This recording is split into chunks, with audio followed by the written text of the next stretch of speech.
ito at bagamat ang Biblia ay tinatawag ng mga theologians as merong katangian of clarity, ang technical term dito ay perspicuity when it comes to salvation at madaling maunawaan ng kahit sino, kahit bata, ang daan ng kaligtasan. Pero aminin natin, meron din talagang mga bahagi ang Biblia na medyo may kahirapan. At ito yung ating mga tinitingnan sa lumang tipan, no, sa Old Testament. Last time nakita natin yung kay Obadiah, the shortest book of the Old Testament, one chapter lang to. Nakita natin dito how God restores and rules His people.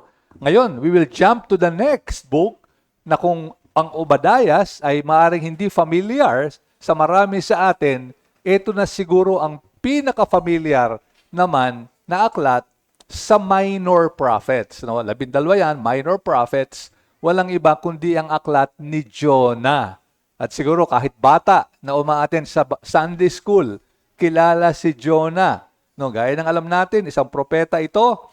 At medyo kakaiba itong Jonah sa mga minor prophets sapagkat bilang mga piskal ng ating Panginoon, yung mga minor prophets, kagaya din ng mga marami sa major prophets, parang merong mga oracles, no? Merong mga pakangaral, may mga pag-apila sa konsensya, may mga pagsaway sa kasalanan. Itong Jonah, the book of Jonah, narrative ito. Kwento. Kaya nga very familiar sa atin ang kwento. Gaya ng alam natin, ito ay isang kwento ng propeta, si Jonah, inutusan ng Panginoon na mangaral sa Nineveh. Ito yung kapital ng Assyria. Yung nasa Iraq ngayon, itong bayan na to, itong Assyria, ito yung mortal na kaaway ng mga Israelita. In fact, ito yung sasakop sa Northern Kingdom after a few, about I think 200 years. And so, dahil sa kaaway nila, itong mga Assyrians at yung kapital ay Nineveh, ayaw na ni Jonah na mangaral dito. Sa halip na pumunta sa silangan east of Israel, ay nagpunta doon sa west, Tarshish, na if I remember right, bahagi na to ng Spain, at sumakay sa bangka. Dapat maglalakad siya papunta sa Assyria. Ang nangyari, namangka, sumakay sa barko. Nung nasa barko na, bumagyo. Parang yung nangyari sa atin, no? This past week, umulan, bumagyo, halos lumubog ang bangka. Yung mga sailors na kasama ni Jonah ay nagtataka, ba't bumabagyo? Well, natutulog itong propeta sa ilalim ng bangka, pero inamin din niya dahil sa kanya. Dahil siya'y tumataka sa Diyos. At nung bandang huli, itinapon siya. Siya na rin ang nagsabi, itapon niyo ako. Nung una, ayaw pa ng mga sailors, pero eventually, tinapon siya sa karagatan. At biglang tumahimik ang bagyo. At yan ang ating ipipick up, yung kwento na yan. Tingnan nyo sa Jonah. Kung andyan na kayo, doon na sa verse 17, tayo magsisimula hanggang chapter 2, mga kapatid. Maikli lang naman ang mga chapters ito. Kaya nyo basahin in one sitting itong book of Jonah. Verse 10 na tayo, matapos nang siyang itapon doon sa karagatan at biglang tumahimik ang dagat. Anong sabi sa verse 17? At naghanda ang Panginoon ng isang malaking isda upang lunukin si Jonas. At si Jonas ay nasa tiyan ng isda sa loob ng 3 araw at 3 gabi. Then verse 1 ng chapter 2, nang magkagayoy nanalangin si Jonas sa Panginoon niyang Diyos mula sa tiyan ng isda. At kanyang sinabi, tinawagan ko ang Panginoon mula sa aking pagdadalamhati at siya'y sumagot sa akin. Mula sa tiyan ng Sheol ako'y sumigaw at iyong dininig ang aking tinig sapagkat inihagis mo ako sa kalaliman, sa pusod ng dagat. At ang tubig ay nasa palibot ko. Ang lahat ng iyong alon ay iyong mga daluyong ay umaapaw sa akin. Kaya't aking sinabi, ako'y inihagis mula sa iyong harapan. Gayon may muli akong titingin sa iyong banal na templo. Kinukulong ako ng tubig sa palibot. Ang kalaliman ay nasa palibot ko. Ang mga damong dagat ay bumabalot sa aking ulo. Ako'y bumaba sa mga ugat ng mga bundok. Ang lupain at ang mga halang nito ay nagsara sa akin magpakailanman. Gayunmay, iniahon mo ang aking buhay mula sa hukay. O Panginoon kong Diyos, nang ang aking buhay ay nanlulupaypay, naalala ko ang Panginoon at ang aking dalangin ay umabot sa loob ng iyong templo. Ang mga nagpapahalaga sa mga walang kabuluhang Diyos-Diyusan ay nagtatakwil ng kanilang tunay na katapatan. Ngunit ako'y mag-aalay sa iyo nang may tinig ng pasasalamat. Aking tutuparin ang aking ipinanata. Ang pagliligtas ay mula sa Panginoon. At pagkatapos nito, inutusan ng Panginoon ang isda at iniluwa nito si Jonas sa tuyong lupa. Manalangin muna tayo mga kapatid bago natin pag-aralan ang salita ng Panginoon. Our gracious Heavenly Father, muli kami po ay lumalapit sa inyo ngayon na mga makasalanan din at sumusuway sa inyong utos. Nawa ipaalala nyo sa amin, kayo ang Diyos na gumagalaw sa probidensya ninyo upang kami magsisi sa aming mga kasalanan. At kayo rin po ang nagbigay ng kapamaraanan upang mapatawad ang aming mga kasalanan sa aming pagsisisi. Sa pangalan po lamang ng aming Panginoong Jesus. Amen. Okay, quiz contest muna tayo bago tayo magsimula. At siguro alam ito ng mga bata sa inyo. Trivia question. Ano yung pinakamalaking hayop that ever existed in history na hanggang ngayon ay buhay pa? Pero siya rin ang pinakamalaking hayop. Mas malaki pa ito sa mga dinosaurs. Ayan. Ano yung hayop na ito? Sino nakakaalam? Yung mga bata siguro alam yan. Okay. Taas nyo ang inyong, sa isip nyo na lang. Taas nyo ang isip. Kung alam ninyo, bibigyan ko kayo ng clue. Ang scientific name nito, yung genus nito, ay nagsisimula sa ganito. Balyeno, yan, di ba? Balyenoptera, actually. Musculus or musculus, walang iba. Gaya ng alam niyo ng marami sa inyo, the blue whale. Okay? Ang asul na balyena. Ito rin ang pinakamalaki. No? At alam niyo, sa kalakihan ng balyena na ito, para itong 3 bus na pinagtabi-tabi. Ganong kahaba. Imagine, 3 bus. Kakita kayo ng ganyang kalaking isda. Halimbawa, sa Sampaloc Lake. No, siguro matatakot kayo, di ba? Ang laki niyan. Hindi lang yan, yung kanyang bigat, no, yung bigat niya, parang 30 elepante. No, yung isang elepante lang, pag nakakita kayo sa Manila Zoo, ang laki na nun, no? 30 nun, ganun siya kabigat. Eh yung puso lang niya, almost 200 kilos. Puso lang, ha? Halos kasing bigat na ng isang maliit na kotse. Puso lang yan. At yung kanyang dila, alam niyo yung dila lang nitong blue whale, kasing bigat ng elepante. Kaya, pag dinilaan kayo nito, takbo na kayo. Delikado, no? Ganun kalaki. No? Ngayon, ang question is, yung bang ganito kalaking isda, pwede pa nitong lululin ng isang tao? And after 3 days, iluwa ay buhay pa? Yan ang difficulty na ating na-identify, amongst others. Meron pa tayong titingnan mamaya. Pero ito yung isang kailangan mapansin natin na ginamit ng Diyos ang hayop na ito, kung ano man itong isda na ito, para akayin ang propeta sa pagsisisi. Kaya nga nakita natin yung chapter 2, kung paano tinawag ng Panginoon, ni Jonah ang Panginoon as the Lord, the God of salvation. And so, eto na si Jonah, dumating siya dito, nasa loob ng isda, pero ginamit ng Panginoon para ibalik siya muli sa tamang paglakad. Kaya ang gusto nating kuning leksyon dito is that God calls His people to repentance even as He provides the means to make it effective. Ang Diyos ang nag-a-arrange, ang Diyos ang gumagalaw para magsisi yung kanyang bayan o anak na nagkasala at siya rin na nagbibigay ng kaparaanan para maging mabisa yung pagsisising yon. Yan ang ating titingnan. Actually, dalawang puntos na yan na naka-andyan na. First of all, tingnan natin how God arranges His providence para akayin ng kanyang bayan o ang kanyang anak na magsisi. Kasi very individual ito. Isang tao, isang propeta, si Jonah. Paano inakay ng Panginoon? Yung sa kanyang providensya, at of course, very obvious naman yung ginawa ng Panginoon. Verse 17, ang sabi rito, and the Lord appointed. Pansinin nyo, bago pa siya itapon, bago pa si Jonah mahulog or itapon sa dagat, meron nang nakatakda. Kitang-kita yung pagkasoberano ng Diyos dito. Aksidente ba yan? Na nagkataon lang meron dong isdang dumadaan. Of course not. Appointed. Pero sabi ng mga skeptics, ayan, kita nyo, sala ang Biblia.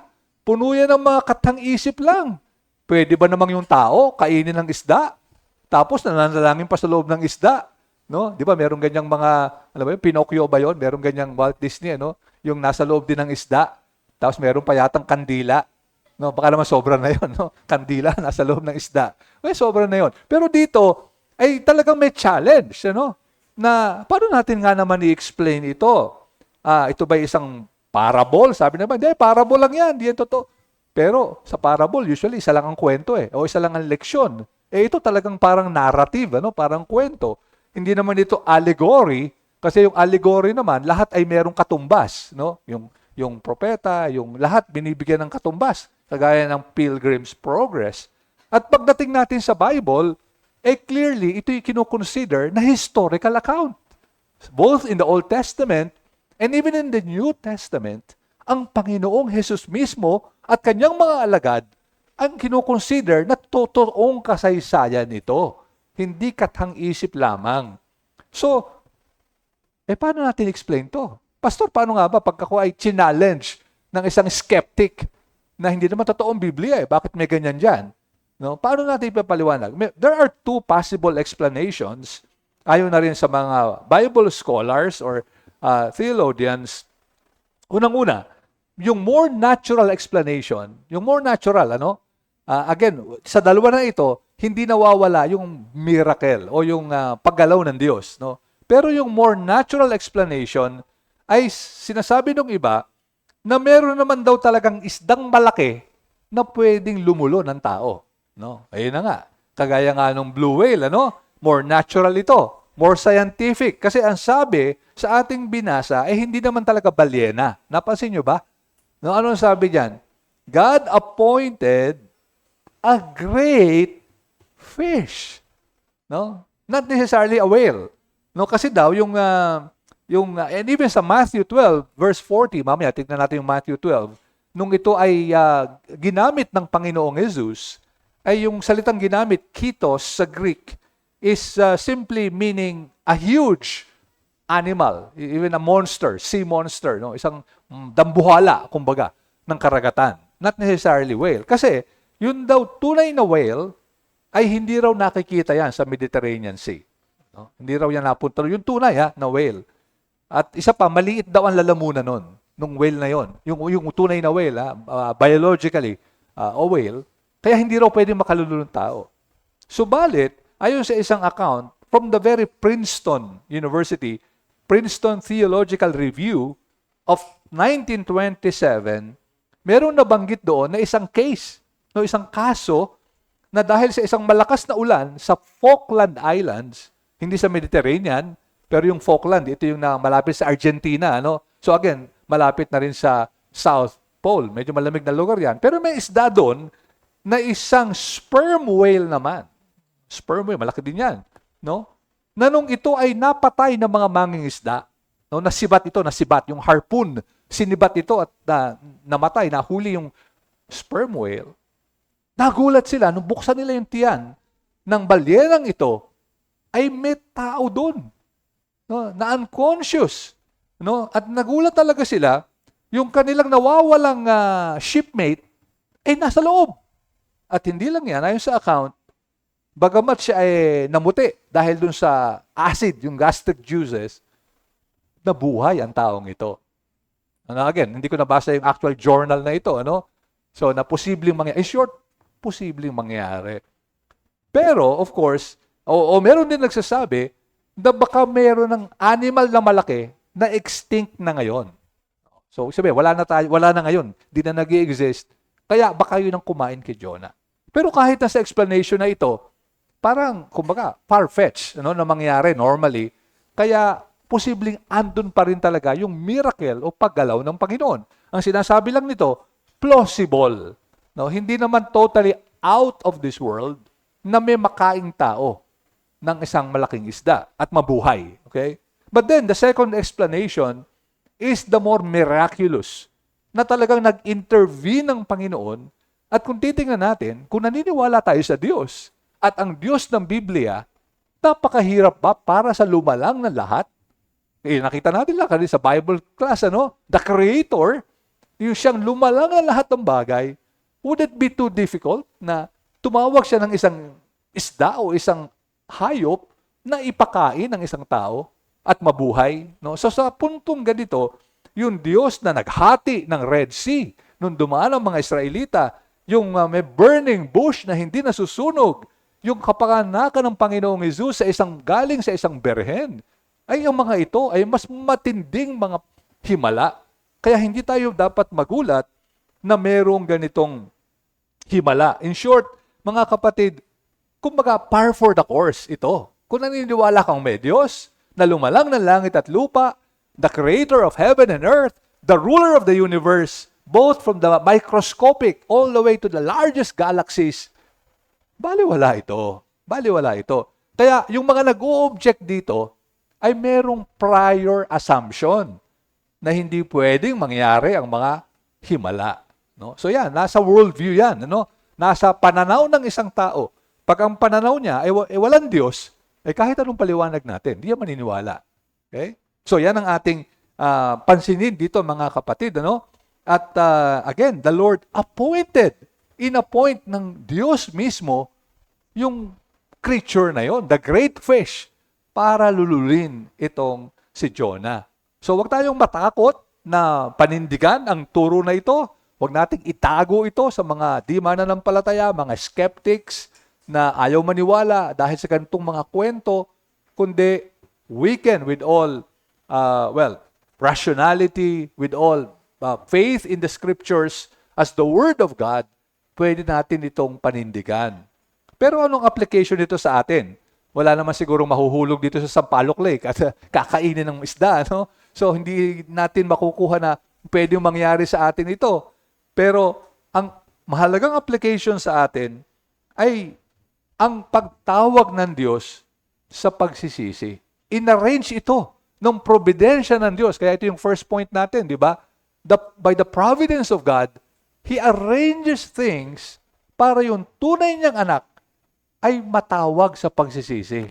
And for Jonah's case, kinailangan siyang mapalagay sa ganitong kalalagayan. Pero sa atin namang kapanahunan ngayon, maybe God is calling you to repentance by His providence. Baka tinatawag ka ngayon, baka may providensya sa iyong buhay. May mga pagpapaalala ang Diyos na meron kang pagsalangsang, kasalanan, meron kang mga pagkukulang, may mga nangyayari sa iyong buhay, huwag natin baliwalain ito. Bagamat hindi naman tayo umaasa lang sa providensya na parang yung mga manghuhula na, sige, pag umulan, talagang kalooban ng Panginoon. Pag hindi umulan, ay hindi kalooban. Hindi naman tayo ganon, pero hindi rin natin dapat i-ignore yung paggalaw ng Panginoon sa atin. At napakaganda nangyari dito kay Jonah. Biro mo sa chapter 1, ayaw pumunta sa Nineveh at gustong palayo, di ba? Bumabagyo na, natutulog sa ilalim ng barko. Tapos siya mismo nagsabi, patayin niyo na ako, tapon niyo ako. Ako yung salot sa barkong ito. Nung kinain na siya ng isda, ano nangyari? Verse 1, chapter 2, verse 1. Then Jonah prayed to the Lord his God from the belly of the fish. Doon nagsimula, nakita natin. Bakit? Yung mga tripulante, yung mga sailor sa chapter 1, 2 beses nang nanalangin. At sabi nila kay Jonah mismo, ba't ka natutulog? Panalangin ka sa Diyos mo. Nakakapagtaka yung pang mga pagano ang nanalangin. Sa chapter 1. Di ba? Twice. At yung pa yung natakot at nag-alay sa Diyos. Pero itong si Jonah sa chapter 2, verse 1 pa lang, nanalangin na. And in verse 9, sabi ni Jonah sa bandang huli ng prayer niya, "But I, with a voice of thanksgiving, will sacrifice to you. What I have vowed I will pay. Salvation belongs to the Lord." Grabe, no? Parang yung pagkabanal, parang bumalik, ano? Kumbaga, yung pagkakristyano.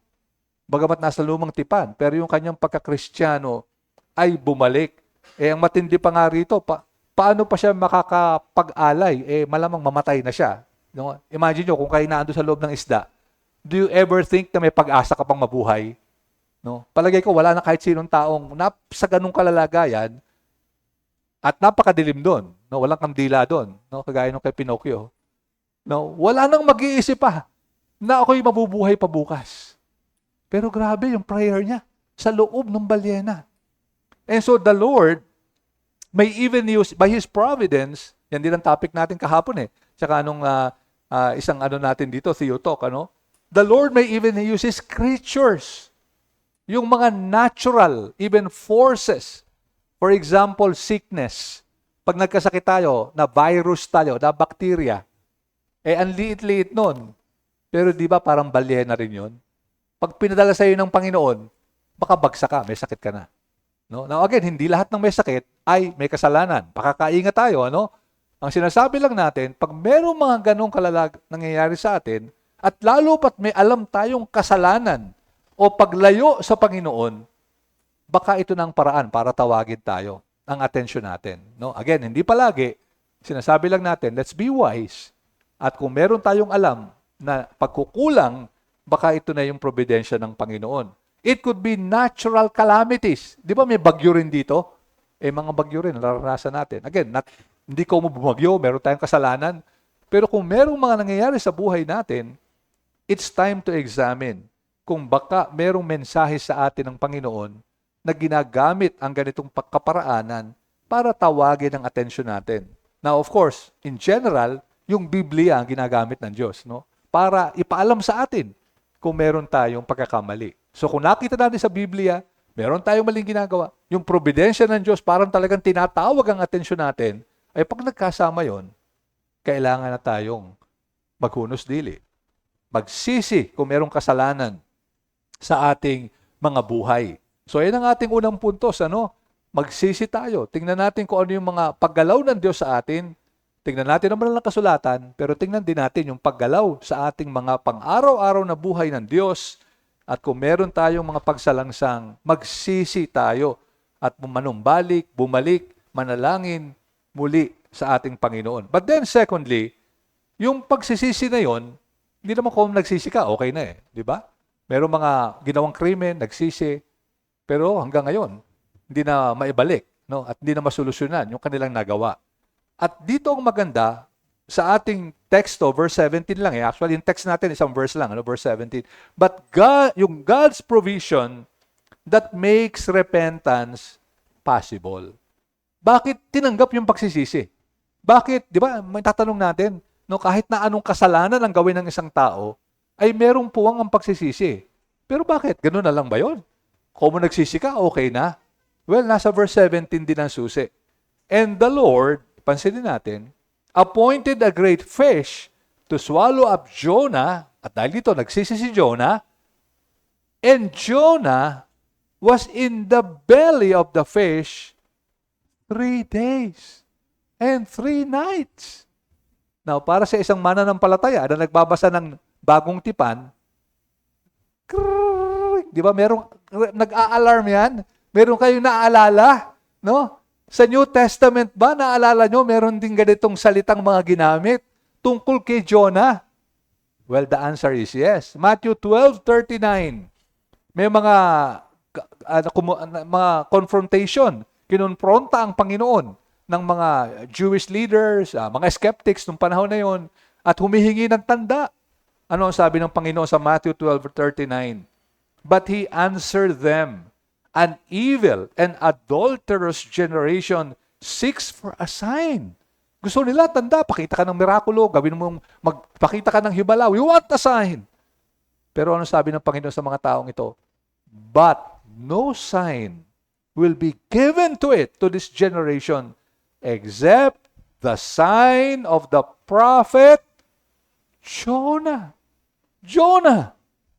For, ayan, ito na. Sabi ng Panginoong Jesus, just as Jonah was 3 days and 3 nights in the belly of the great fish, so will the Son of Man be 3 days and 3 nights. And 3 nights in the heart of the earth. Grabe, no? So, historical account, kinalala ng Panginoon, dito kwento-kwento lang, katha lamang, the way the Lord spoke of what happened to Jonah, ay talagang totoong may taong Jonah na totoong kinain ng isda. But then, here comes another difficulty. Pastor, di ba magkakontra? Hindi naman 3 days and 3 nights ang Panginoong Jesus. Di ba? Sa libingan. Kasi di ba Biyernes siya namatay at inilibing? Sabado, Linggo ng umaga. Na-resurrect na, nabuhay na magmuli. Di ba parang 1 day lang yun and 2 nights? Di ba? 1 day and 2 nights, not necessarily 3 days and 3 nights. Well, of course, gaya ng alam ng mga iba sa inyo, of course, itong 3 days and 3 nights is a Jewish kind of idiom. Na itong, para sa kanila, hindi ito literally 24 hours. Kahit bahagi lang ng isang araw, they count it as a day and a night. And so, ang ating Panginoong Jesus, namatay siya ng anong oras? 3 p.m. Friday yon. So, araw yon, hapon. Tapos, nalibing din.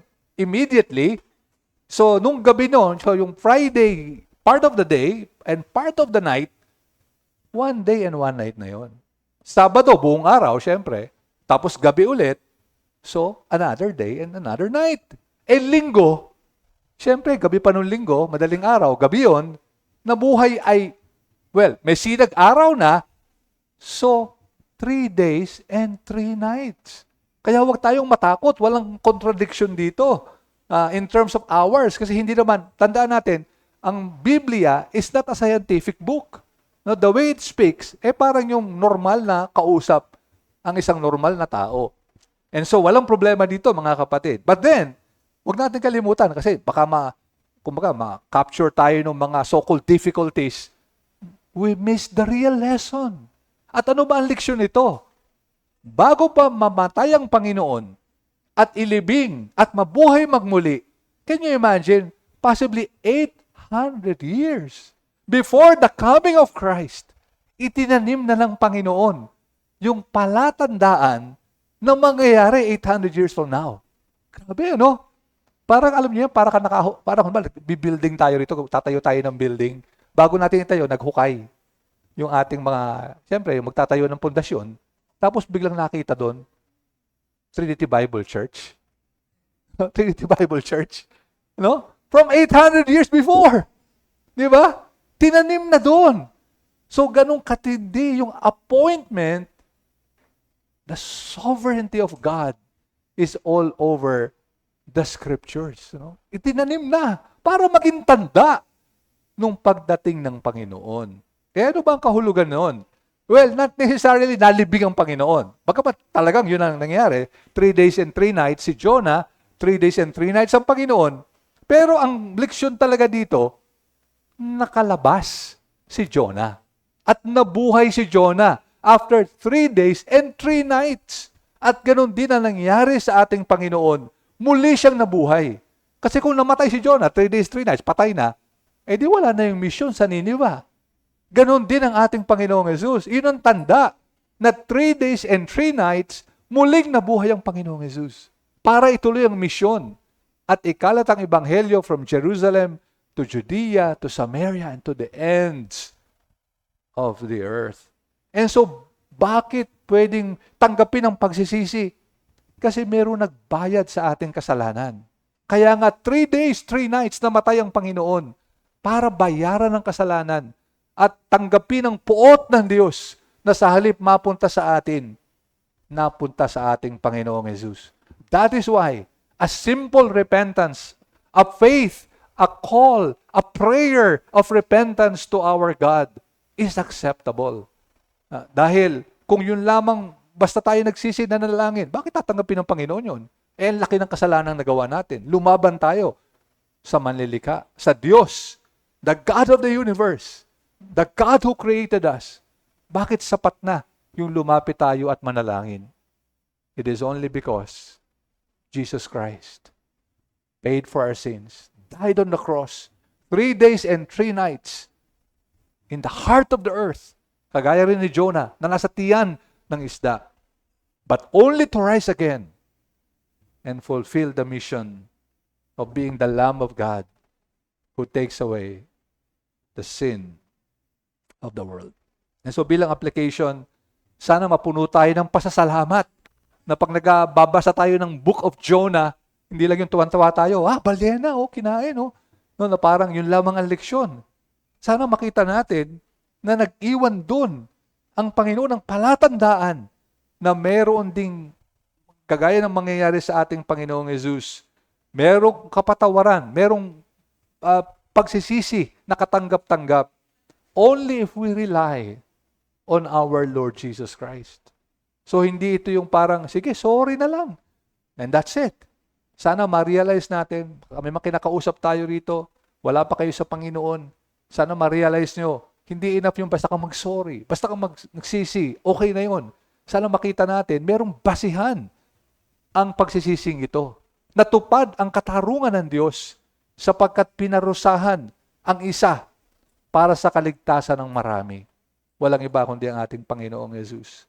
And so kung meron sa atin, sa ating kalagitnaan, baka wala ka pa sa Panginoon, baka hindi mo pa siya kilala, baka naghahanap ka, ano ba talaga ang daan ng kaligtasan? Paano mawawala ang kasalanan ko? Alam kong ako yung makasalanan, pero paano ito? Ako ba'y sapat ng malungkot, magsisi? Well, kung wala ang Panginoong Jesus, baliwala yung kahit anong kalungkutan natin, kahit anong pagsisisi natin. Kasi kailangan pa rin nating bayaran ang ating kasalanan. Dahil lamang sa kamatayan ng Panginoon, sa krus ng Kalbaryo, doon lamang, yun ang basihan. Kaya pwedeng tanggapin ang panalangin ng pagsisisi, ang pagtitiwala at pag-asa sa kaligtasan ni Jesus lamang. At napakaganda ng wakas ng kwento ni Jonah dito sa tiyan ng isda.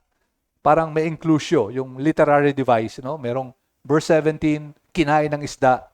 Pansinin nyo, in verse 10 ng chapter 2, yung huling, kaya nga parang pwedeng isama sana yung verse 17 sa chapter 2, no? Kasi yung verse 10 ng chapter 2, ano ang sabi diyan? So, sa verse 17 ng chapter 1, the Lord appointed that fish. Pero sa verse 10, and the Lord, pansinin nyo, spoke to the fish. Maring not literally, no? Huwag natin ilagay dito yung mga cartoons na parang may kausap na isda, inuutusan. No? Hindi natin alam kung paano. But God communicated. That's the point. God commanded. No? The fish. And it vomited Jonah out upon the dry land. Matapos ma-realize ni Jonah yung kanyang kasalanan, manalangin siya at kilalanin, Yahweh, you're the God of salvation. Boom! Niluwa siya ng isda. Balik siya sa lupa. God is a God of second chance. Tayo magsisi, saan man tayo naandun, ano man ang kalalagayan natin, kung tayo magsisisi sa ating mga kasalanan, He will give us a chance. And so sana, kung ikaw isang tunay na mananampalataya, pwede rin tayo magkasala.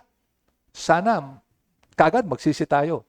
Subukin natin makabalik agad sa pananampalataya. Subukin agad natin na manong balik ang kaugnayan natin sa Diyos.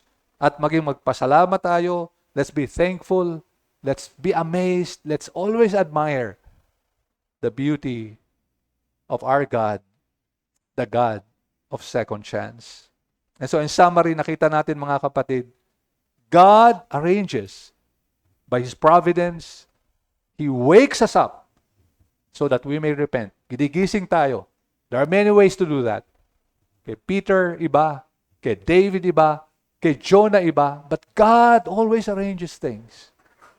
And then secondly, nakita rin natin, it's only possible because our Lord Jesus Christ died, was buried, after 3 days and 3 nights, rose again. That is why we can repent. Alam nyo, meron pang isang seafaring man na nakaranas din ng matinding bagyo. At kilala nyo siya sa pangalang John Newton. Si John Newton, maliit pa lang, halos paslit na bata, sumasakay na sa barko, ang dami niya naging karanasan, kasi parang captain din, kapitan din yung tatay niya, at very famously, siya ay naging kapitan ng isang slave trading ship o naging tripulante, kung di man kapitan, ng isang barko na nagte-trade ng mga alipin. No? So grabe kaitim yung buhay niya. No? Pero hindi lang yan, siguro alam nyo rin na mismong si John Newton ay na-capture at naging alipin din. No, inalipin siya ng isang black woman on the Guinea coast. No? Taga-Inglaterra siya, pero doon siya na-capture, no, sa Guinea. At binihag siya, inalipin siya. Pero yung tatay niya, kapitan nga, ay humingi ng tulong sa kapwa niya mga kapitan at na-rescue si John Newton sa pagiging alipin. Subalit nung pabalik na sila doon sa Inglaterra, no, nakasakay siya doon sa barko nung kaibigan ng tatay niya, ay isang malakas na bagyo ang tumampas o tumama sa kanilang barko. At alam nyo, ito ang sabi niya. Ito sabi ni John Newton reflecting on that event. The 10th of March, March 10, yung binagyo sila sa dagat, is a day much to be remembered by me. Hindi ko malilimutan yung March 10. And I have never allowed it to pass unnoticed since the year 1748. March 10, 1748 kasi nangyari. For on that day, the Lord came from on high and delivered me out of deep waters. Matindi yung bagyo. Halos lumubog yung barko. Ang sabi ni John Newton, in the gospel, I saw at least a peradventure o baka sakali of hope, but on every other side, dahil bumabagyo nga, I was surrounded with black, unfathomable display. So nung palang bumabagyo na yon, ginamit ito ng Panginoon para dahan-dahan niyang makita yung pag-asa ng Ebanghelyo. At baka doon na nga siya naligtas. Kaya ang sabi niya, hindi ko malilimutan ang araw na yon. On the peradventure of hope, yung probability of hope, yung pag-asa na baka may solusyon ang kadiliman ng kanyang buhay bilang mangangalakal ng mga alipin at bilang siya mismo na alipin, naando ng hope. At ang sabi nga, ang nangyari sa kanya, he sought the mercy of God in that very storm and found it. At sana makita natin dito, anuman ang bagyo sa ating buhay, anuman ang kasalanan na kinasadlakan natin, anuman ang mga struggles natin ngayon, anuman ang mga pagsubok natin ngayon, there's a glimmer of hope. Merong pag-asa na nanggagaling sa Diyos. Ang pag-asang ito ay nasa ating Panginoong Jesus. Sana'y magtiwala tayo sa Kanya, manalangin tayo sa Kanya, kilalanin natin, this triune God is the God of salvation.